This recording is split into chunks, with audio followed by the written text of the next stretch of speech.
जितिया व्रत कथा। नर्मदा नदी के तट पर चील और सियारिन मित्रतापूर्वक रहते थे। दोनों ने एक बार जीवित पुत्री का जितिया का व्रत रखने का निश्चय किया। दोनों दिन भर जितिया व्रत के लिए निर्जला रही, किंतु सियारिन व्रत रहने के बाद भी दिन भर हड्डियां एकत्रित करती रहीं। इधर चील ने विधि पूर्वक जितिया व्रत का पालन किया। जब दोनों संध्या काल में पुनः एकत्र हुए तब सियारिन ने अपनी मांद में हड्डियों को खाना शुरू किया और हड्डियों को खाने की वजह से सियारिन का दांत कटकटा रहा था। चील ने यह आवाज़ सुनकर इसके बारे में सियारिन से उत्तर मांगा। तब सियारिन ने वृक्ष पर बैठे हुए चील से कहा कि भूख के मारे करवट बदलने पर मेरी हड्डियां कटकटा रही हैं। जब दोनों बूढ़े होकर मर गए तो पुनः उन्होंने मनुष्य योनि में जन्म लिया।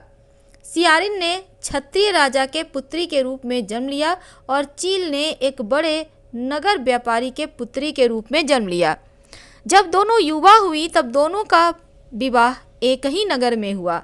सियारिन उस नगर की रानी बनी और चील उस नगर के व्यापारी की वधू बनी।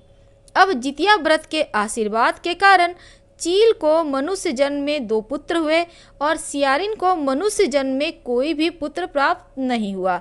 वह रानी होते हुए भी बांझ रही। एक बार चील के जो ससुर हैं उन्होंने पुत्रों को खेलने के लिए मिट्टी का घोड़ा दिया। दोनों बालक एक बार मिट्टी के घोड़े से खेलते खेलते रानी के स्नानागार पहुंच गए और यहाँ पर दोनों ने घोड़े को पानी पिलाने की बात कही, जिस पर रानी ने दोनों बालकों का उपहास किया। दोनों ही बालक अपने उपहास को सहन नहीं कर पाए और नगर में रानी के बांझपन को लेकर की जाने वाली बातों को रानी के सम्मुख क्रोध में कह दिया, जिस पर रानी एकदम से क्रुद्ध हो गई और राजमहल में आकर बैठ गई अन्न जल त्याग कर।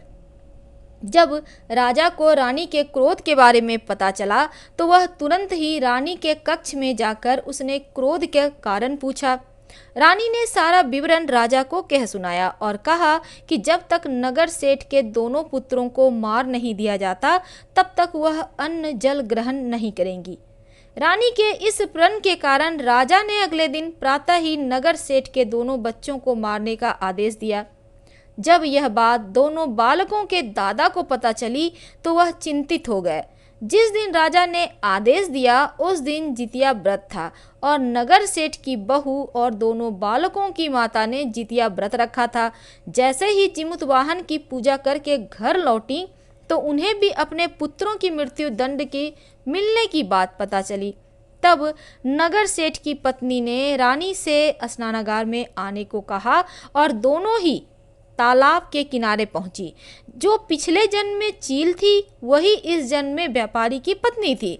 जो इस जन्म में रानी थी वह पिछले जन्म में सियारिन थी। चील को इस जन्म में भी पिछला जन्म ज्ञात था और उसने सियारिन को पिछले जन्म की सभी बातें याद दिलाई।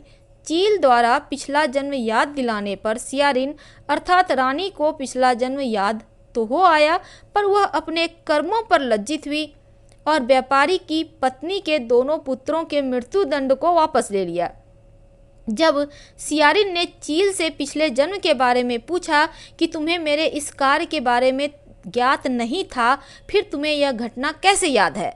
तब चील ने उसका उत्तर देते हुए कहा, जब तुम हड्डियां खा रही थी तब मैंने पेड़ पर बैठे बैठे ही इस कार्य को देख लिया था, किंतु मैंने तुमसे इस बारे में कुछ नहीं कहा।